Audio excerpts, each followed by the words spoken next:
Taiwan, I'm Yvonne. Thanks for joining us on TaiwanPlus. Taiwan's president has laid out new national policy plans and will lead task forces to tackle 3 global challenges. Joyce Sun has the latest.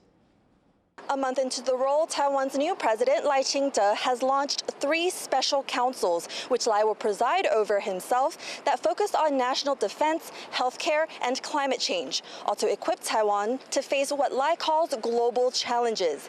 He says that climate change is humanity's biggest obstacle and has reaffirmed Taiwan's commitment to net zero emissions by 2050. On defense, Lai spoke about protecting people in Taiwan against natural disasters and cybercrime in addition to military threats. Addressing Beijing's growing threat to invade Taiwan, Lai says he will only keep strengthening Taiwan's self-defense, including by ramping up civil preparedness, which will be a key focus of the new Defense Council. 台湾人民热爱和平，与人为善，但和平必须要靠实力，也就是透过备战来达到避战，而达到和平。空口白话不是真和平，靠实力达到了和平，才有保障，才是真正的和平。 Now it's been a busy month for Lai and his vice president, Bi Kim-hsiao. Taiwan has seen Chinese military drills around the country in direct response to Lai's inauguration. And within its borders, the passing of a contested legislative bill has sparked widespread protests and prompted the cabinet to override it by forcing a revote.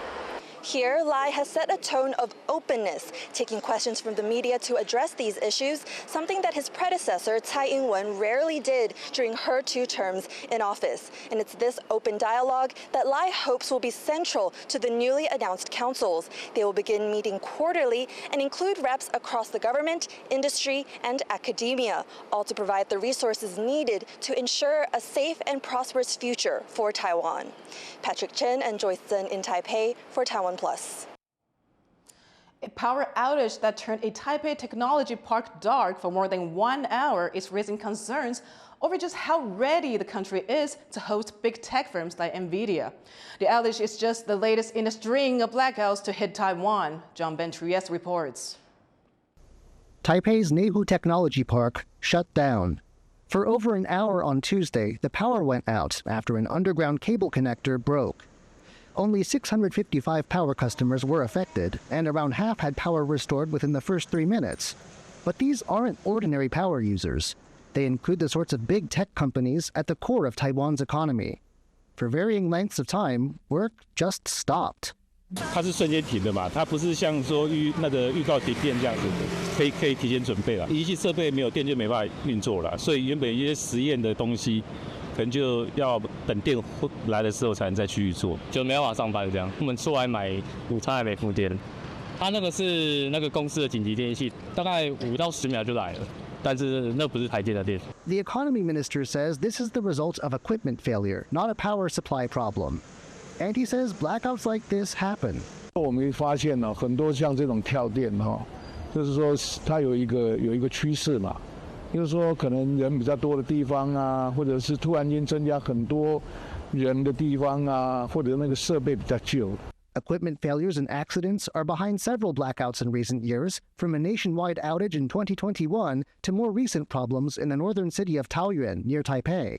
The state-owned Taiwan Power Company, or Taipower, says it conducts regular checks, but that the weather, the age of equipment, or maintenance issues mean blackouts are hard to avoid. But this may not be good enough for power-hungry tech companies. Jensen Huang, CEO of Nvidia, the world's most valuable company, wants to set up a headquarters in Taiwan. But he says Taiwan needs more power. It's not just the amount of power that counts, though. As Tuesday's blackout shows, it doesn't take much to disrupt the supply, no matter how much power there is to go around. Scott Huang and John Ben-Trieste in Taipei for TaiwanPlus. Taiwan's state power company says the activation of diesel and hydropower generators is routine as it starts shutting down one of its last nuclear generators.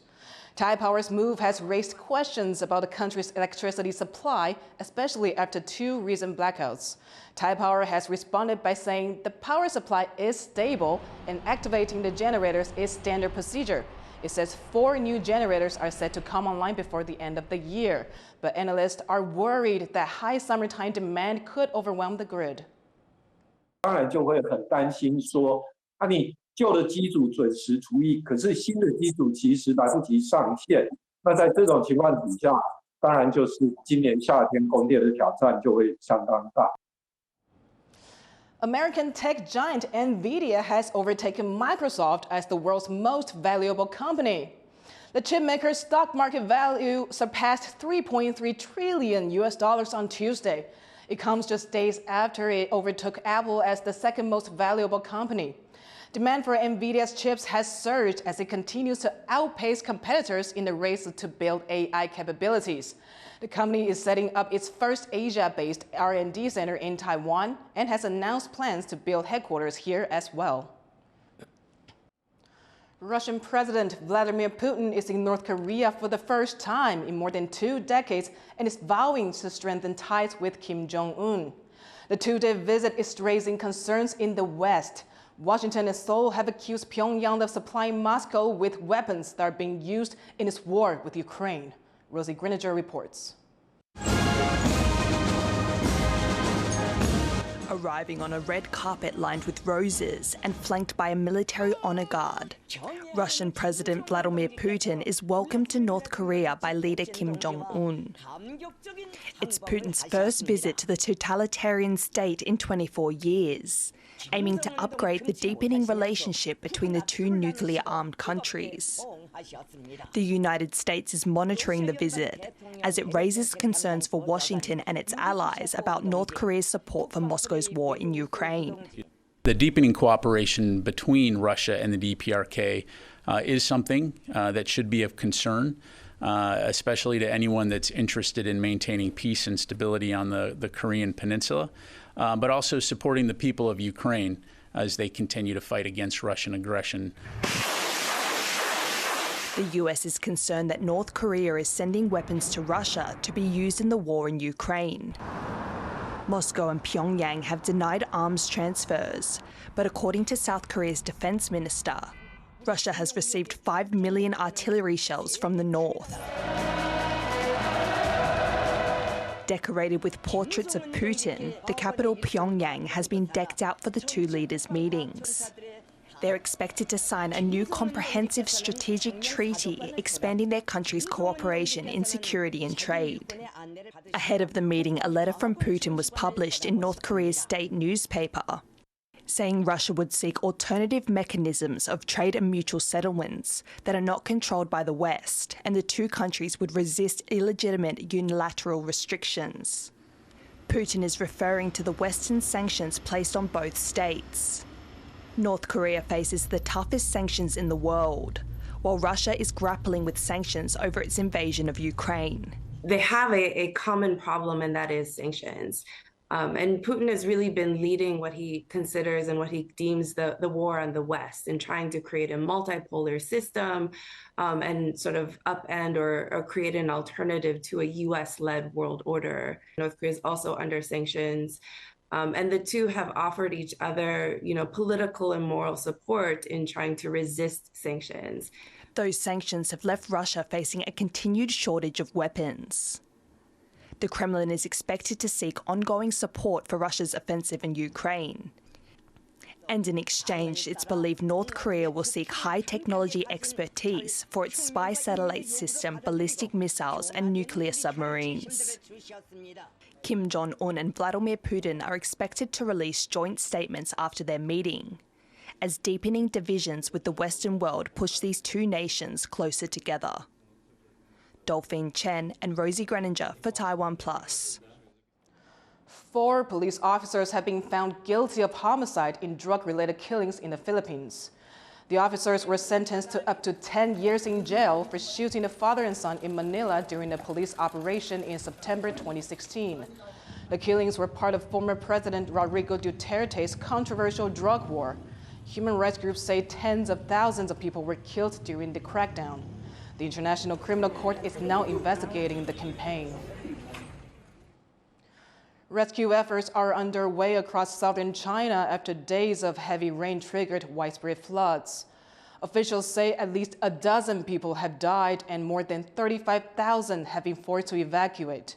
The floods have destroyed $225 million worth of crops. Chinese President Xi Jinping has called for all-out rescue efforts to save lives and property. Taiwan is seeing a surge in COVID infections. The Centers for Disease Control reported over 600 new cases in the past week. That's double the number from the week before. 2 infants under the age of 1 experienced severe complications but are now in stable conditions. Both are too young to be vaccinated. The CDC is encouraging people to get the latest XBB jab as infections are expected to keep surging over the summer. 目前还是认为应该是8、9月的时候会到高峰。那至于什么时候会下降，那大概是9月以后。 A team of scientists at National Donghua University are helping create artificial reefs using non-biodegradable plastics and other seabed debris. Aaron Ling looks at how their efforts could help restore marine ecosystems. With trash bags and tongs in hand, these people are carrying out a special ocean cleaning operation. They're gathering materials for a larger project to restore the habitat for local sea life. The group from Taiwan's National Donghua University has scooped up more than 420 kilograms of garbage from the ocean seafloor. 只要是捡拾啊，海里面有危害生态的一些相关的一些海废，好像是保特瓶啊、渔网啊、轮胎。我们觉得比较特别的是哦，这渔网其实蛮多的哦。那像是我们有发现到说，有很多的这些热带鱼类啊，都被渔网给卡住了。 With their new technology, these scientists are using a high-temperature gasifying process to turn marine waste into a charcoal-like material called biochar. When made into artificial reefs, they say its properties make it a perfect home for marine life and offer additional benefits for the environment. 生物炭它以往就是20年到50年之间，又慢慢会释放出碳到空气里面。 好，那所以我们后来想了一个方法，如果我们可以把这些生物炭，把它固着在我们目前所开发的像是这个人工鱼礁里面的话，我们就可以把碳给封存到这个海床底下。Biochar is known for its ability to absorb net carbon in the environment, and it has had other applications on land, such as improving soil quality in farmlands. Though human activity continues to produce pollution and endanger the environment, the team at Donghua University is a small example of how scientists here and around the world are finding ever more creative ways to protect local ecosystems. Eason Chen and Irene Lin for TaiwanPlus. A community in northern Taiwan is gathering around a century-old tree. John Van Trieste has this story as well. In this corner of rural Miaoli County's Sanyi Township, people don't need to gather in community centers. A tree that stood here for 100 years serves that purpose. Lai Shiteng is part of a local society that puts together events at the tree's base. 能够给长辈回忆他们年轻时候辛苦奋斗的那个过程以外，也能让我们的小朋友来这边能够做一些其他的实用教育的体验活动，或者是一些书籍阅读的那个场所。 It's not just the tree the community cares for. The surrounding lotus ponds, too, are rich with endangered wildlife that's protected here. 左手边的这个香水莲呢，是我们在做史尼氏小巴的一个复育的工作。外国人在我们苗栗山艺发现的物种，所以说它命名叫史尼氏小巴。那我们因为人为的过度开发，史尼氏小巴物种。 已经濒临灭绝啊！ There are events for children, musical gatherings, and painting workshops too. The oil paintings feature some very familiar elements as motifs. They're hung up with pride not far away. 史尼氏小巴复育的油画像，很多人都不相信呢。你这怎么有可能第一次画可以画出这些作品出来？事实上就是第一次画。 In Sanyi, when it's time to gather, everyone knows the place to go. Devin Tsai and John Van Trieste for TaiwanPlus. Thank you for watching What's Up Taiwan. Finally, take a look at these pandas recently returned to China to help boost the wild population. I'm Yvonne Young. Take care, and I'll see you next time.